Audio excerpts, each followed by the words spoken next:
राही से शादी की बातों को जब प्रेम जाकर के पराग को बता देता है और वो चाहता है कि अनुपमा से वो माफी मांगे, तो तमाशा यहाँ से और ही ज्यादा बढ़ जाते हैं। तो यार बात करें एपिसोड की स्टार्टिंग की, तो एपिसोड की स्टार्टिंग अनुपमा के घर से होती है। वो बता देते हैं कि उसकी कोई गलती नहीं थी और यहाँ पे पराग के कारण ही सारे तमाशा क्रिएट हुए थे। लेकिन अब कोठारिस के डर से जो भी इसके ऑर्डर्स दिए होते हैं जो लोग, वो लोग धीरे धीरे ऑर्डर्स को कैंसिल करने लगते हैं। सारे बड़े बड़े ऑर्डर्स कैंसिल हो जाते हैं और जो भी इतने सामान खरीद करके ये उस ऑर्डर को बनाने के लिए रखे थे, अब ये पूरी तरीके से बर्बाद हो जाते हैं और अनुपमा और इसकी पूरी कंपनी को बहुत ज्यादा लॉसेस होते हैं और इन सभी का कारण पराग ही होता है। तो अब यहाँ प्रेम रुक नहीं पाता और ये चला जाता है पराग के पास में। खैर जाते ही पूरा तमाशा क्रिएट कर देता है और चाहता है कि ये अनुपमा से जाकर के माफी मांगे और ये अपने पावर का मिसयूज ना करे। लेकिन पराग कहाँ झुकने वाला था, वो साफ बोल देता है कि वो माफी नहीं मांगा। तो यहाँ तो अब देखो बात हाथापाई तक आ जाती है, लेकिन झगड़ा होता नहीं है। ये अपने भाई जीजा जी को भी बहुत अच्छे तरीके से समझा देता है गौतम को, जो कहीं ना कहीं बहुत ज्यादा उड़ रहा होता है। यहाँ वो भी अपना बदला लेना चाहता है, जानना चाहता है कि आखिर वो औरतें कौन थी। अब यहाँ पे तो अब ये साफ बता देता है कि आप लोग माफी नहीं मांगेंगे ना,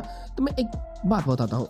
मैं अनु मैम को भगवान मानता हूँ और मैं उनकी कंपनी में सेफ के काम करता हूँ और मैं उनकी बेटी राही से प्यार करता हूँ और मैं उससे बहुत जल्दी शादी करने वाला हूँ। इस बात को जानने के बाद में पराग को तो कुछ समझ में नहीं आता कि वो क्या करे। उसे कैसे भी करके शादी को रोकना होगा। उसका बेटा किसी भी हरी गरी लड़की से शादी नहीं कर सकता और ऐसा अगर होता भी है पूरी तरीके से कोठारियों का नाम बदनाम हो जाएगा और ये भला वो कैसे होने दे सकता है। तो जिस कारण ये अनुपमा को फोन करता है कि मुझे आपसे कुछ बातें करनी है ताकि ये कैसे भी मैनिपुलेट कर सके अनुपमा को इस शादी को रोकने की। हालांकि यहाँ पे कोठारी की सच्चाई जो भी होती है, फिर कह लो कि प्रेम की जो अपनी सच्चाई होती है, वो भी वो राही के सामने बता देता है कि ये पराग कोठारी का बेटा है। और आखिरकार इस सच्चाई को जानने के बाद में भी राही के लिए बहुत बड़ा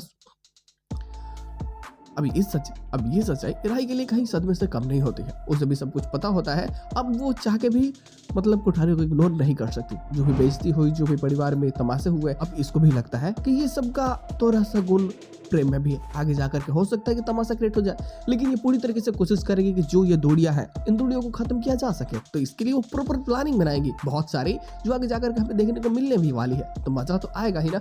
देखते लोग आने वाले प्लॉट्स में और क्या चीज हो सकती है। हालांकि इसके साथ में एपिसोड की एंडिंग कर दी जाती है। देखो पोस्ट क्वेश्चन बस यही होता है कि बस माफी मांगनी है और सच्चाई बतानी है।